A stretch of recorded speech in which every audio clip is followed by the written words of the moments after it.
saya jemput Datuk Seri Dr. Zulkifli bin Ahmad, Kuala Selangor. Assalamualaikum warahmatullahi wabarakatuh. Tan Sri, soalan saya nombor 7. Silakan Menteri. Terima kasih Tan Sri Yang di-Pertua dan terima kasih kepada Babi Kuala Selangor. Untuk makluman Dewan Yang Mulia ini, setakat 1 Januari 2023, terdapat 274,715 ahli KWSP berumur 54 tahun ataupun 1.7% daripada jumlah keseluruhan ahli KWSP 15.7 juta. Dengan jumlah simpanan mereka bagi yang berumur 54 tahun itu sebanyak 35.72 bilion ringgit. Ahli berumur 54 tahun yang mempunyai simpanan di bawah 10,000 mencatat peratusan tertinggi iaitu 35% ataupun 94,827 orang ahli dengan jumlah simpanan 246.1 juta ringgit. Manakala ahli dengan jumlah simpanan melebihi 1 juta ringgit mencatat peratus terendah dengan 2% ataupun hanya 4,877 orang ahli dengan jumlah simpanan sebanyak 7.9 bilion ringgit. Bagi jumlah simpanan ahli berumur 54 tahun mengikut lingkungan simpanan setakat 1 Januari 2023 adalah seperti berikut. Saya bagi peratus dan mungkin saya bagi secara bertulis angka secara lebih terperinci.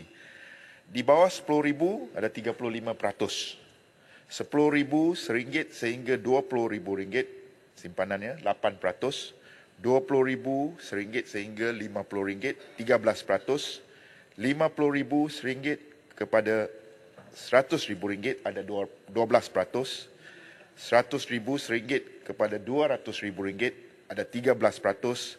RM200,001 kepada RM500,000 ada 13%.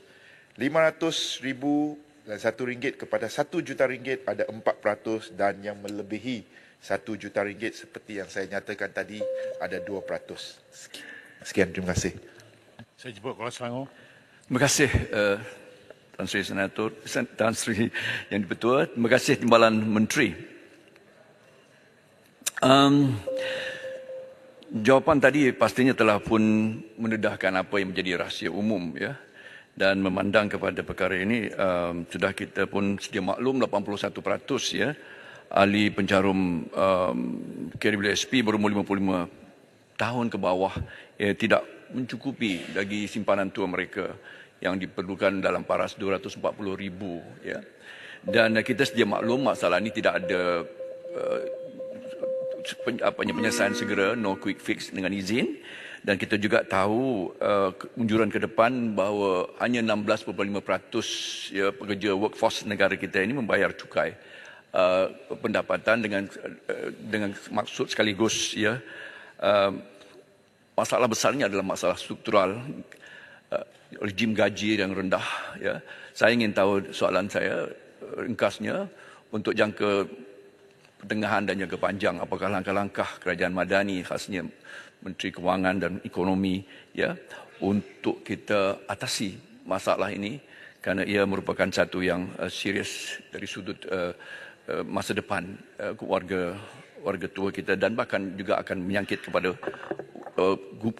kumpulan atau gulungan 2025 pun kita pastikan kita memerhatikan mereka juga kurang simpanan ataupun caruman mereka. Terima kasih Tan Sri Ketua. Menteri. Terima kasih YB Kuala Selangor dan terima kasih Tan Sri Yang di-Pertua. Betul apa yang dikatakan oleh saudara saya Kuala Selangor itu ialah ini merupakan masalah legasi ataupun masalah warisan dan memerlukan pembaharuan yang berstruktur.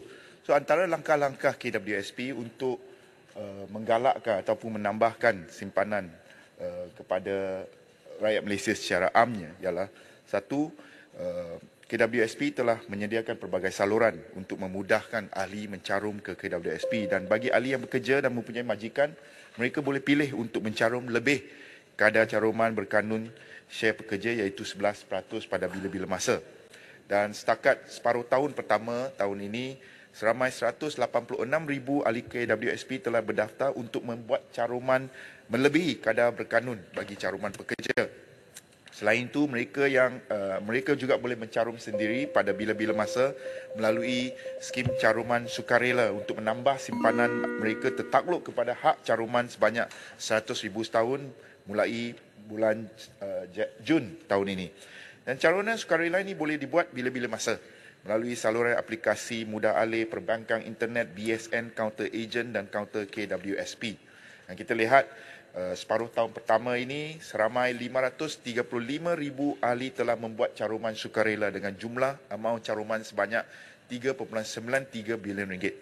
Program iSayang membolehkan yang diumumkan oleh Yang Amat Berhormat Menteri Kewangan membolehkan suami memperuntukkan 2% dan tahun ini kita lanjutkan ataupun kita perluaskan membolehkan isteri yang bekerja juga memindahkan 2% caruman KWSP kepada akaun suami mereka.